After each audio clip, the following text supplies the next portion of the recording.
A melhor coisa que aconteceu na minha vida foi ter um encontro com Jesus. Ah, como eu queria que aquele encontro fosse eterno. É por isso que eu vivo falando sobre a volta de Jesus. A esperança do retorno do meu Salvador é a motivação da minha alma. Eu espero que você também esteja preparado para esse dia, quando a eternidade der os seus primeiros passos.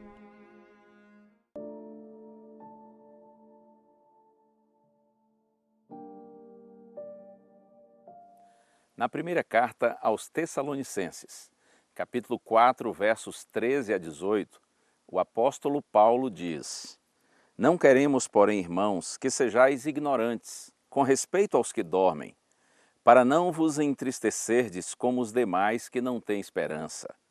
Pois se cremos que Jesus morreu e ressuscitou, assim também Deus, mediante Jesus, trará em sua companhia os que dormem.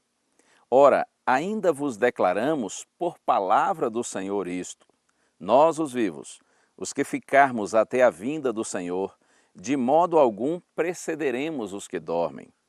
Porque o Senhor mesmo, dada a sua palavra de ordem, ouvida a voz do arcanjo e ressoada a trombeta de Deus, descerá dos céus, e os mortos em Cristo ressuscitarão primeiro. Depois nós, os vivos, os que ficarmos, seremos arrebatados juntamente com eles, entre nuvens, para o encontro do Senhor nos ares, e assim estaremos para sempre com o Senhor. Consolai-vos, pois, uns aos outros com estas palavras. E você?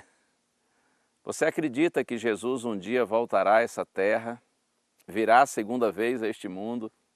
E se ele vem, como será esse retorno?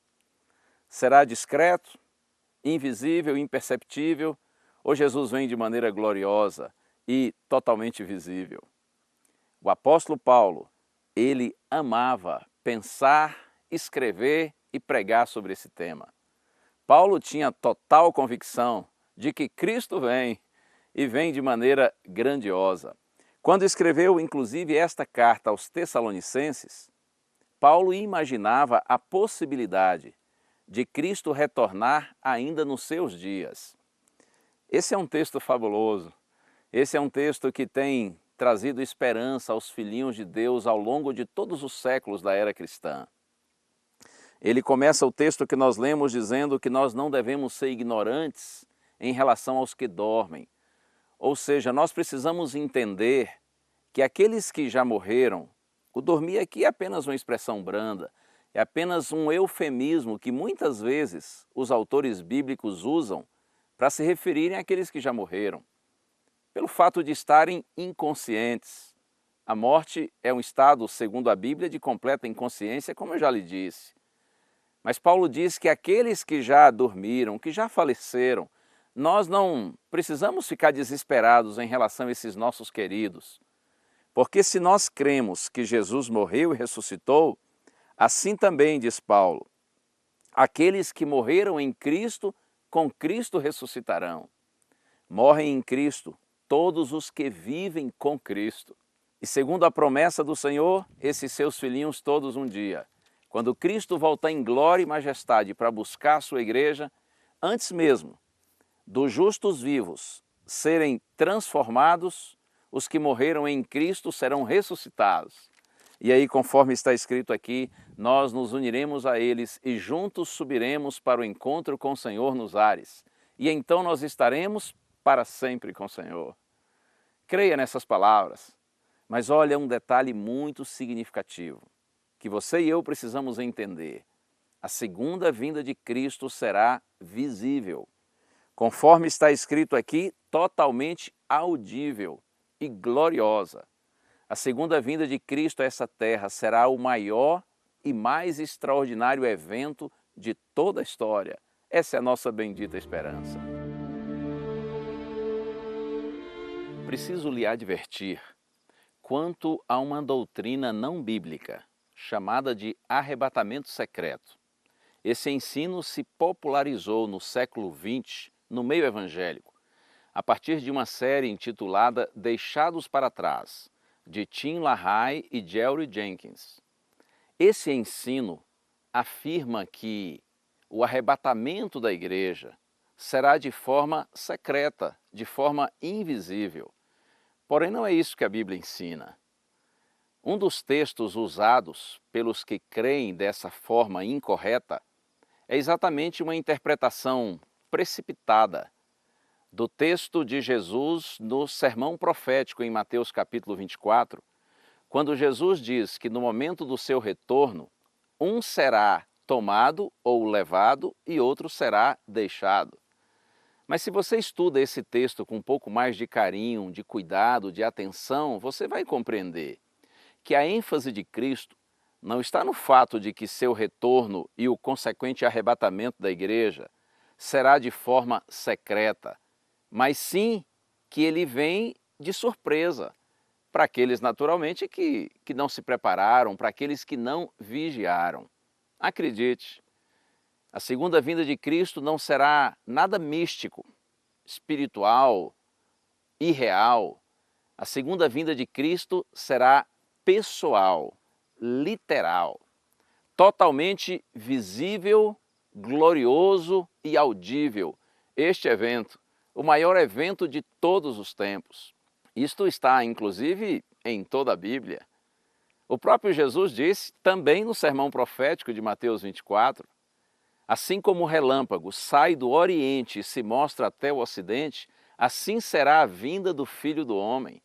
Veja, o relâmpago que sai do Oriente e se mostra até o Ocidente. E quando a gente vai ao livro de Atos dos Apóstolos, Lucas diz que depois que Jesus se despediu dos discípulos, após a ressurreição, e subiu para o céu, os discípulos contemplaram aquela cena e eles ficaram olhando para Jesus enquanto ele subia. Então 2 anjos foram enviados por Deus e os anjos disseram assim: varões galileus, por que estáis olhando para as alturas? Esse mesmo Jesus que dentre vós foi elevado ao céu virá do mesmo modo como o viste subir. E no Apocalipse, capítulo 1, verso 7, está escrito: eis que vem com as nuvens e todo olho verá. Então, para ficar bem claro para você, a segunda vinda de Cristo será visível e visível também será o arrebatamento da sua igreja. E quem são as pessoas que serão arrebatadas? Conforme o texto que nós lemos de Paulo, os que morreram em Cristo, ressuscitados nesse momento, e também os justos que estiverem vivos. Nós nos uniremos a eles e juntos subiremos para o encontro com o Senhor nos ares. Quando Jesus virá em glória para buscar o seu povo, para arrebatar a sua igreja, você sabe? Se você não sabe, gostaria que eu lhe desse essa informação? Acredite, eu gostaria muito de lhe informar, mas eu também não sei. Em realidade, nenhum homem sabe. Isto não foi revelado a ninguém. O que a gente pode ter plena certeza é de que ele virá. Ele virá porque ele prometeu voltar. A palavra do Senhor é fiel e verdadeira. O testemunho do Senhor é genuíno, é confiável. O Senhor não é homem para que minta. O Senhor é fiel na sua palavra. Ele disse que voltará e voltará. E nós teremos o privilégio de vê-lo. Paulo, quando fala a respeito da primeira vinda de Jesus, até já mencionei esse texto para você no estudo anterior. Paulo diz que Jesus veio na plenitude do tempo. Acredite, na plenitude do tempo ele virá a segunda vez, de acordo com o calendário de Deus, com o plano do Senhor, porque o Senhor é grandioso e ele tem o controle da história nas suas mãos. Mais importante do que saber quando Cristo virá ou como ele virá, é ter a plena convicção de que ele vem mesmo. Foi ele quem prometeu. É lógico que compreender de forma correta a doutrina em relação à maneira como será a manifestação de Cristo, isto tem muito valor, até para nós não sermos enganados. Mas lembre-se disso, mais importante é saber que ele vem mesmo e é ele mesmo quem vem. É o noivo que está vindo buscar a sua noiva. Será muito maravilhoso esse dia do encontro de Cristo com a sua igreja.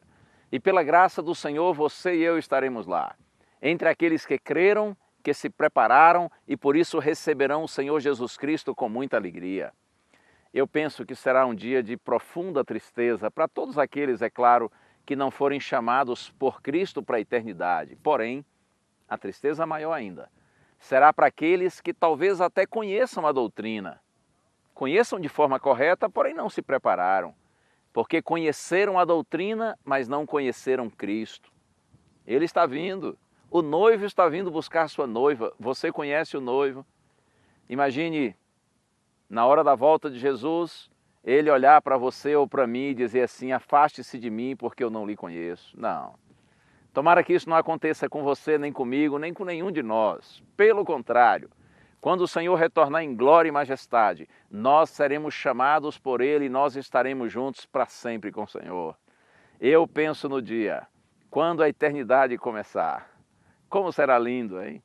Se esse mundo, mesmo com todas as marcas do pecado, com todas as consequências do mal que está aqui presente, esse mundo ainda continua lindo, imagine quando a eternidade começar e o Senhor fizer novas todas as coisas.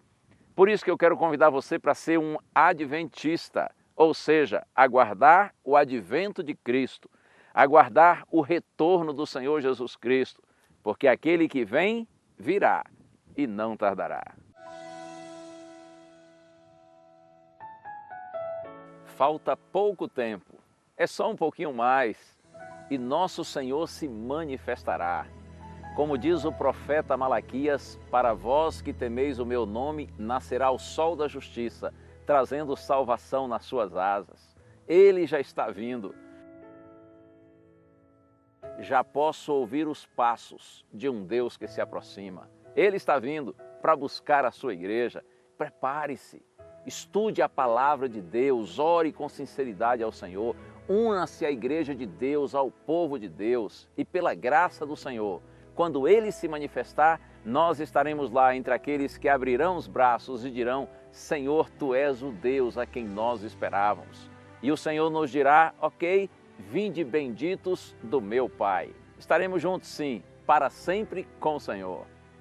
A graça do Senhor Jesus Cristo e o amor de Deus e a comunhão do Espírito Santo sejam com todos vós.